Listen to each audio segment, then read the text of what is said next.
Left சைடில் கூடுதல் முதல் கீழே எழுதணும். இப்போ நட்டம் கொடுத்துருக்கிறதுனால எடுப்புகள் கீழே வரவு சைடில் நட்டம்னு எழுதிடும். இப்போ இந்த 3 தொகை இருக்கிறதுனால இதை 3த்தையும் நான் கூட்டுறேன்.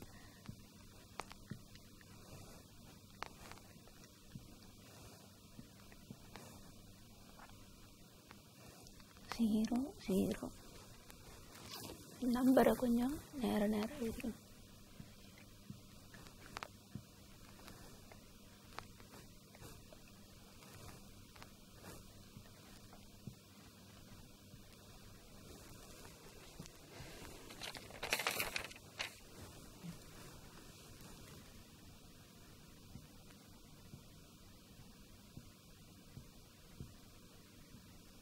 பாருங்க, அந்த சைடு கூட்டும்பொழுது 2,01,600 வருது. இங்கே கூடுதல் முதல் 42,300. 2,01,600லேருந்து இந்த 42,300 கழிங்க. அந்த கணக்கில் செய்கிற மாதிரியே தான், வித்தியாசம் ஒன்றும் கிடையாது. 1,59,300 இதுதான் நம்ம கண்டுபிடிக்க வேண்டிய தொடக்க முதல். இப்போ லாப நட்ட அறிக்கையாக போட்டால் இதே மாதிரி வருதான்னு வந்தால் தான் உங்கள் கணக்கு சரின்னு அர்த்தம். பாருங்கள், செய்முறையில் போட்டாச்சு. இப்போ லாப நட்ட அறிக்கையை உங்களுக்கு போட்டு காட்ட போகிறேன்.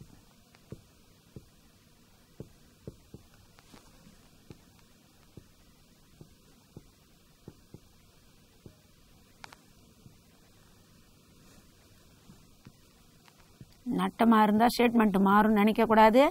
லாப நட்ட அறிக்கை முறையும் அதே தான், எந்த மாற்றமும் இல்லை. இறுதி முதல் 1,63,800 கூட்டுக எடுப்புகள்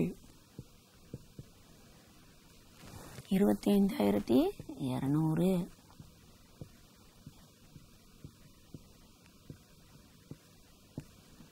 கழிக்க கூடுதல் முதல்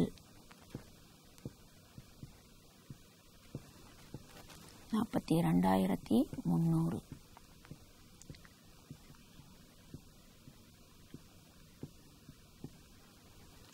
இது சரிகட்டப்பட்ட முதல்.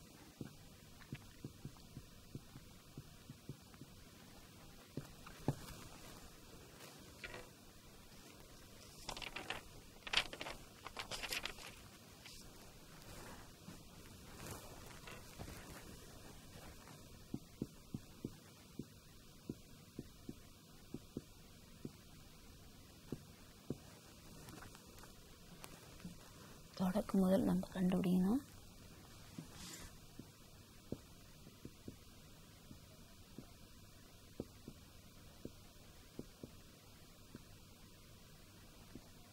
நட்டம்னு கொடுத்துட்டாங்க, தெளிவாக நம்ம நட்டம்னே எழுதிட்டு 12,600.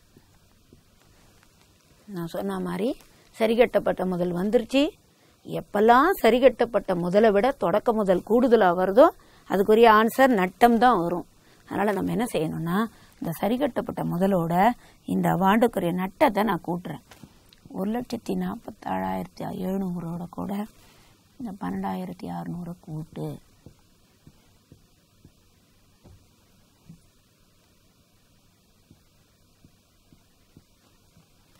$1,59,300.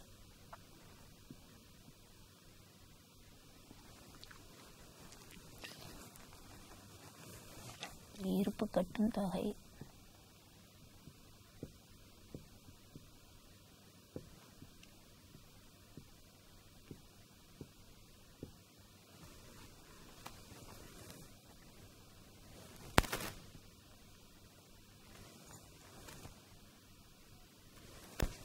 கவனிங்க.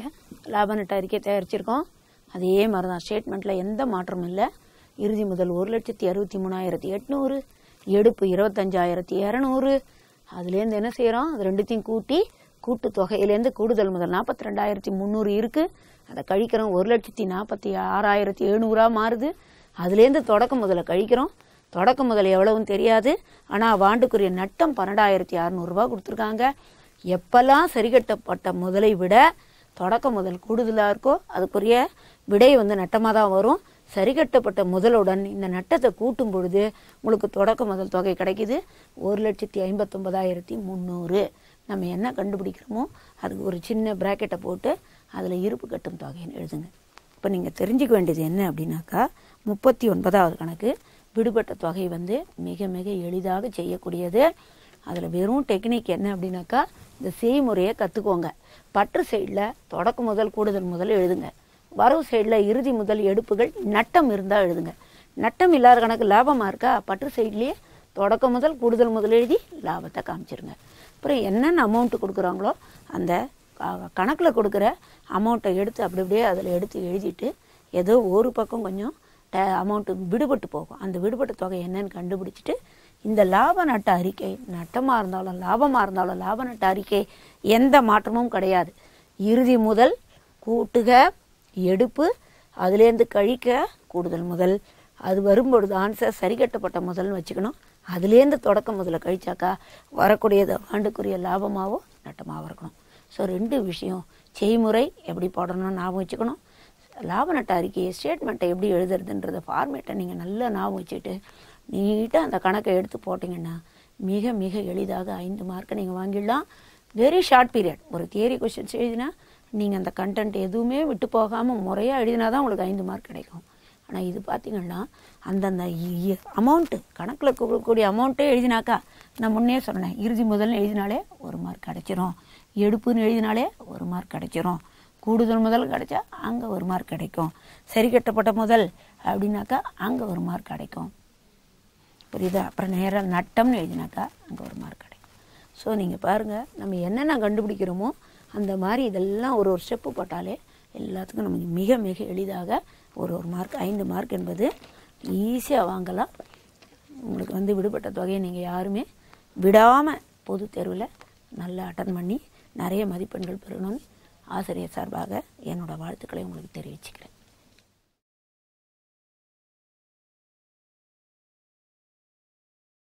மாணவ மாணவிகளுக்கு என்னுடைய அன்பான வணக்கங்கள்.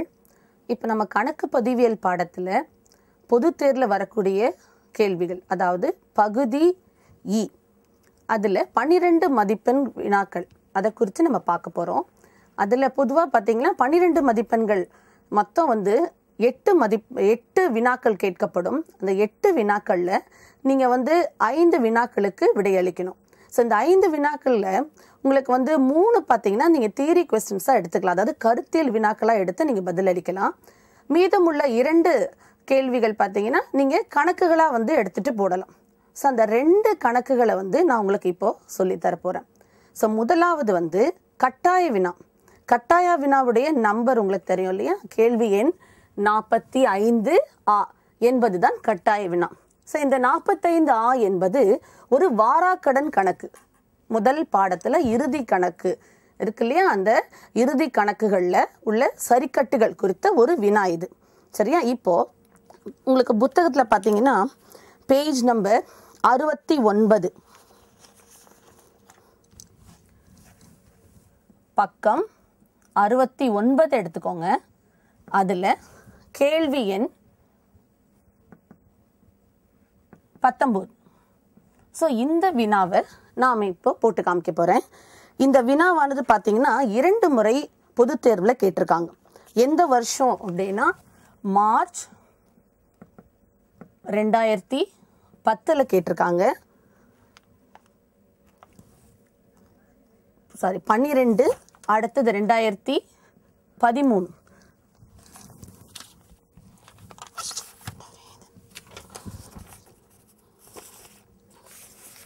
ரெண்டாயிரத்தி 2013. ஸோ 2 வருஷத்துலையும் இந்த கேள்வி கேட்டிருக்காங்க. இதில் பாருங்க, இந்த கேள்வி நான் ஒரு முறை படிக்கிறேன். 31/3/2002 அன்ற இருப்பாய்வின்படி பற்பல கடனாளிகள் 1,25,000, சரி கட்டுதல்கள் ரூபாய் 5,000 வாராக்கடன் போக்கெழுதுக. இரண்டாவது, பற்பல கடனாளிகள் மீது 5% வாரா ஐயக்கடன் ஒதுக்கு உருவாக்குக. மூன்றாவது, கடனாளிகள் மீது 2% தள்ளுபடி ஒதுக்கு உருவாக்குக. பதிவுகள் தந்து இவ்விவரங்கள் இறுதி கணக்குகளில் எவ்வாறு தோன்றும் என காட்டுக. இதுதான் வந்து உங்களுக்கு கேள்வி. இதில் வந்து நான் சுருக்கமாக இந்த கேள்வியை மட்டும் எழுதுகிறேன். முதல்ல பார்த்தீங்கன்னா கடனாளிகள் கொடுத்துருக்காங்க. இந்த கடனாளிகளுடைய தொகை 1,25,000 கொடுத்துருக்காங்க. அடுத்தது 3 சரிக்கட்டுகள் கொடுத்துருக்காங்க. முதலாவது சரிக்கட்டு வாராக்கடன். இந்த வாராக்கடன் பார்த்தீங்கன்னா 5,000 ரூபாய். இரண்டாவது சரிக்கட்டு என்ன கொடுத்துருக்காங்கன்னா 5% வாரா ஐயக்கடன் ஒதுக்கு, வாரா ஐயக்கடன் ஒதுக்கு உருவாக்குக அப்படின்னு கொடுத்துருக்காங்க. மூன்றாவது பார்த்தீங்கன்னா 2% கடனாளிகள் மீதான தள்ளுபடி ஒதுக்கு.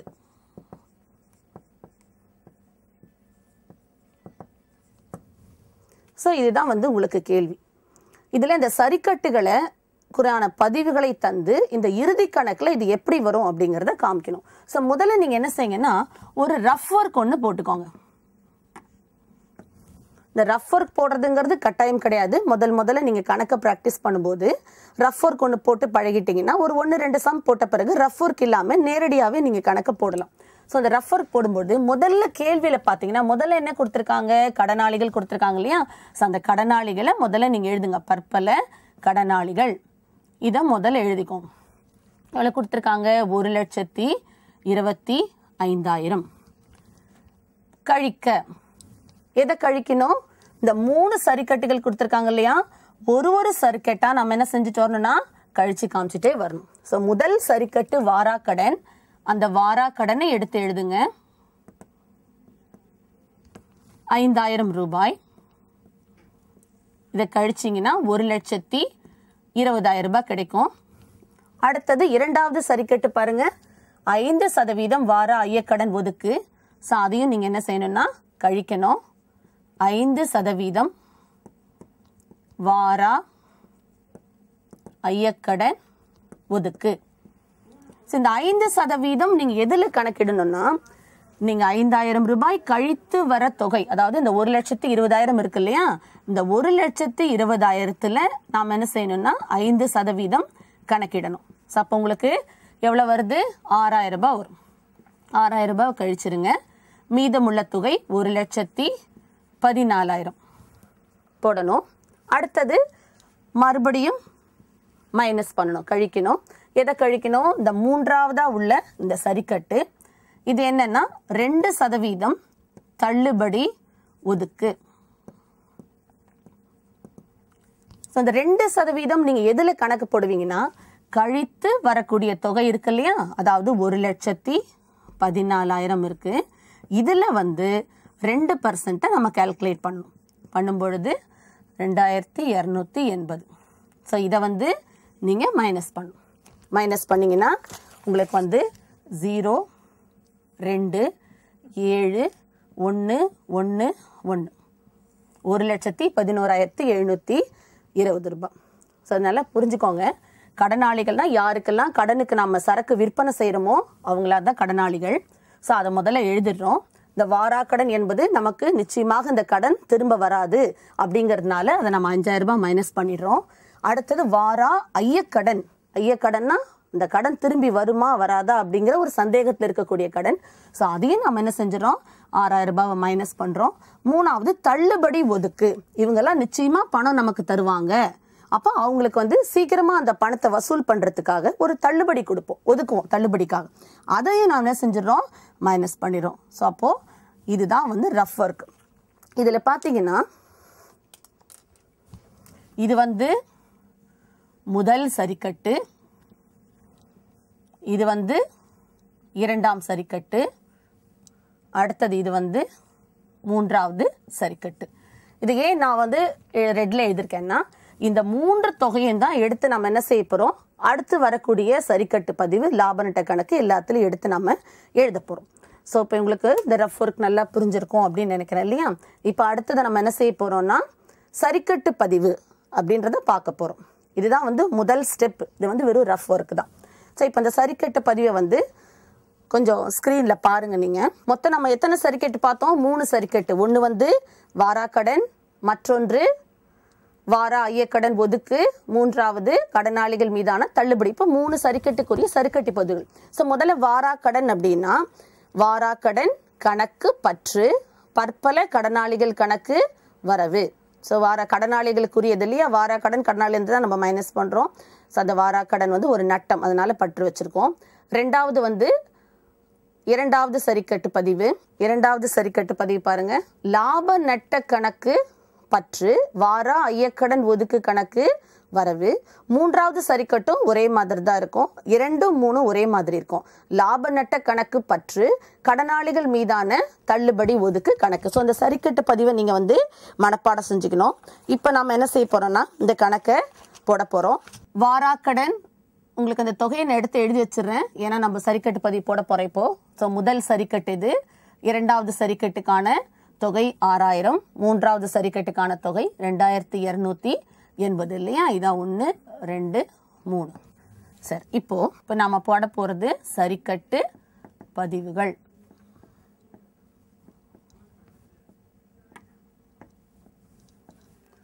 ஸோ எப்பவும் போல உங்களுக்கு நாள்,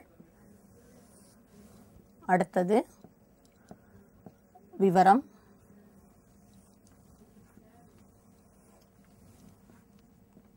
பேரேட்டு பக்கையின், பற்று, வரவு. இப்போ உங்களுக்கு வருஷம் கொடுத்துருப்பாங்க இல்லையா, 31/3/2002. ஸோ 31/3/2002 தான் நாம் இந்த சரிக்கட்டு பதிவு கொடுத்துட்ருக்கோம். ஸோ முதல் சரிக்கட்டானது வாராக்கடன். ஸோ அதற்கான பதிவு நீங்கள் பார்த்தீங்க இல்லையா, வாராக்கடன் கணக்கு பற்று, பற்பல கடனாளிகள் கணக்கு வரவு. பற்பல கடனாளிகள் கணக்கு வரவு. ஸோ எவ்வளோ தொகை உங்களுக்கு? 5000 ரூபாய் வாராக்கடன். நீங்கள் வாராக்கடன் போக்கு எழுதியதுன்னு எழுதிக்கலாம் விளக்க குறிப்பில்.